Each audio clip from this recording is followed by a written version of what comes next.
अपने पैसे को बैंक में मत रखो। आप में से काफी लोग अपने पैसे बैंक में रखते हैं, लेकिन इससे क्या होगा पता है आपको? आपके पैसे बर्बाद होंगे। सबसे बड़ा झूठ तो बैंक हमसे बोलती है कि आपके पैसे ग्रो हो रहे हैं, लेकिन ये साफ साफ झूठ है। वास्तव में देखा जाए तो हमारे पैसे बैंक में लगातार घट रहे हैं। मान लो अगर आप सेविंग अकाउंट में पैसे रख रहे हो, यहाँ से आपको 2 से 3% इंस्टेंट मिलता है। वही महंगाई 7.5% की रेट से बढ़ रही है। मतलब कि हर साल आपके पैसे 4.5% से 5.5% की रेट से कम हो रहे हैं। अगर ऐसे ही चलता रहा तो आने वाले समय में आपके पैसों की वैल्यू आधी हो जाएगी। सेविंग अकाउंट की तरह एफडी से आपको 5 से 6% इंस्टेंट मिलता है। यहाँ पर आपको 1.5% से 2.5% का लॉस हो रहा है। तो अगर आप अपने पैसों को ऐसे बर्बाद होने से रोकना चाहते हो और अपने वेल्थ को ग्रो करना चाहते हो, तो इस वीडियो में मैं आपको 3 बेस्ट तरीके बताऊंगा जो आपके वेल्थ को न सिर्फ बचाएंगे बल्कि ग्रो भी करेंगे। ये सेट वो चीजें होती हैं जो आपके पॉकेट में पैसे डालती हैं बिना मेहनत करे, यानी आपके पैसे आपके लिए काम करते हैं। इसमें सिर्फ एक बार मेहनत लगती है। तो चलिए देखते हैं। अगर आप इस चैनल पर नए हैं तो इस चैनल को सब्सक्राइब जरूर कर लीजिएगा, क्योंकि यहाँ पर हम बिजनेस, फाइनेंस और मनी रिलेटेड बातें करते हैं। Number 1, real estate. Real estate ने जितने लोगों को करोड़पति बनाया उतना किसी और चीज ने नहीं बनाया है, ऐसा कहा जाता है। लेकिन 90% करोड़पति रियल एस्टेट से ही आते हैं। रियल एस्टेट एक ऐसा इन्वेस्टमेंट है जो हमेशा बढ़ने वाला है, क्योंकि पॉपुलेशन लगातार बढ़ रही है। ऐसे में लोगों को रहने के लिए और जगह की जरूरत होगी, तो रियल एस्टेट डाउन नहीं होने वाला है। मैं आपको बताता हूँ कि कैसे आप बहुत कम पैसों के साथ रियल एस्टेट में इन्वेस्ट कर सकते हो। रियल एस्टेट या प्रॉपर्टी में इन्वेस्ट करने का एक और फायदा है कि आपको बिना काम करे रेंट के थ्रू इनकम आना स्टार्ट हो जाए। ऐसे कई लोग हैं जिनका घर रेंटल इनकम पर चल रहा है। मैंने आपको बताया था कि महंगाई 7.5% की रेट से बढ़ रही है, लेकिन आपकी रेंटल इनकम पर इसका कोई असर नहीं होगा, क्योंकि रेंट भी महंगाई के साथ 7.5% इनकम के साथ बढ़ रहा होगा। सो यहाँ से आपको लाइफ टाइम पैसिव इनकम आने वाली है और ऊपर से आपकी प्रॉपर्टी की वैल्यू भी बढ़ती रहेगी। रियल एस्टेट में इन्वेस्ट करते समय हमेशा या तो आपको प्रॉपर्टी खरीदनी है या फिर जमीन खरीदनी है। रियल एस्टेट में लोकेशन सबसे अच्छा इम्पोर्टेंट है। इसमें आपको खास ध्यान देना पड़ेगा। कम पैसे में अगर आप रियल एस्टेट इन्वेस्ट करना चाहते हैं तो एक रियल एस्टेट इन्वेस्टमेंट ट्रस्ट यानी रीट होता है। ये स्टॉक की तरह होता है, स्टॉक मार्केट में रजिस्टर्ड होता है, तो आप इनमें इन्वेस्ट कर सकते हो। ये म्यूचुअल फंड की तरह काम करता है। ये ट्रस्ट रियल एस्टेट में इन्वेस्ट करेगा और यहाँ से रेंटल इनकम भी आती है। Number 2, stock. दुनिया के ज्यादातर अमीरों का पैसा स्टॉक मार्केट में लगा हुआ है। अगर आप रिलायंस के शेयर खरीद लेते हो तो आपकी दौलत उसी रेट से बढ़ेगी जिस रेट से मुकेश अंबानी की वेल्थ बढ़ रही है। स्टॉक में जब आप इन्वेस्ट करते हो तो आप उस कंपनी के हिस्सेदार बन जाते हो। कंपनी को अगर फायदा होगा तो आपको भी उतना उसका फायदा मिलेगा। कंपनी अगर ग्रो करेगी तो आपकी भी दौलत बढ़ेगी। गाइस, शेयर मार्केट में बहुत पैसा है और बहुत स्कोप है, लेकिन इंडिया में ज्यादातर लोगों को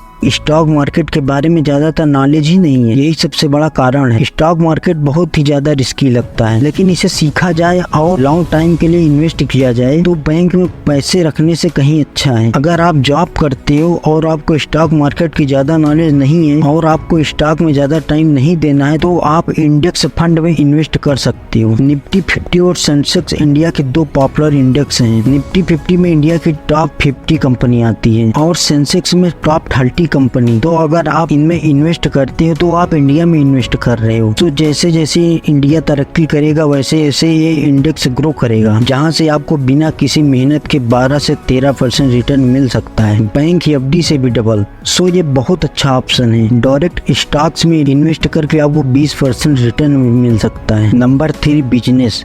दोस्तों, बिजनेस करना रियल एस्टेट या स्टॉक मार्केट से कहीं ये अच्छा ऑप्शन है। अगर आप अपने पैसे से बिजनेस करते हो, यहाँ पर आपको सबसे ज्यादा रिटर्न मिलेगा, क्योंकि यहाँ पर सारा प्रॉफिट आपका होगा और लोगों की तरह बिजनेस में आपको गलती नहीं करना है। एक सिंपल सा बिजनेस करना है और प्रॉफिट बनाना आपका गोल होना चाहिए। यहाँ पर गाइस, बिजनेस के थ्रू 50% आप इजीली रिटर्न ले सकते हो। हर साल अगर आपके पास 1 लाख रुपया है तो साल में 50,000 कमाना बहुत ही आसान है और बिजनेस के थ्रू पैसों को 3-4 गुना भी कर सकते हैं सिर्फ 1 साल के अंदर। तो गाइस, एक पेन और कॉपी लीजिए और लिखिए कि आप पैसों से पैसे कैसे कमा सकते। एकदम सिंपल बिजनेस सोचिए, इससे आपको बहुत ही फायदा होगा। गाइस, बहुत बिजनेस है जिसको आप कम पैसों में शुरू कर सकते हो और उनसे रिटर्न बहुत ज्यादा है। दोस्तों, इनमें से एक बिजनेस है कि आप सामान को सस्ता खरीदिए और महंगा बेचिए। सीजन वाइज कई ऐसी चीजें हैं जिनकी प्राइस घटती बढ़ती रहती है। जब घट जाए तो आप खरीद लीजिए और जब बढ़ जाए तो आप उसको बेच दीजिए। इनमें एक अच्छा प्रॉफिट कमा सकते हैं। यदि आपके पास पैसे हैं हैं तो आप लैंड फ्लिपिंग यानी जमीन को किसी से खरीदे और किसी को बेच दो, यहाँ से भी आप प्रॉफिट जनरेट कर सकते हैं। इससे बहुत सारे तरीके हैं, बस आपको क्रिएटिव बनना होगा और सोचना पड़ेगा कि आप क्या कर सकते हैं। बस एक बात का ध्यान देना, थोड़ा सा चालाक बनिए, थोड़ा सा होशियार बनिए, आप गलती नहीं कर सकते, ये बात याद रखिए। जैसे ऐसे बिजनेस करोगे आप एक्सपर्ट बनते जाओगे और उतने ही आप कम गलती करोगे। देयर आर हाई चांसेस कि आप 3 लाख को 30 लाख भी बना दोगे। गाइस आज के लिए सिर्फ इतना ही, मिलते हैं नेक्स्ट वीडियो में, तब तक के लिए धन्यवाद।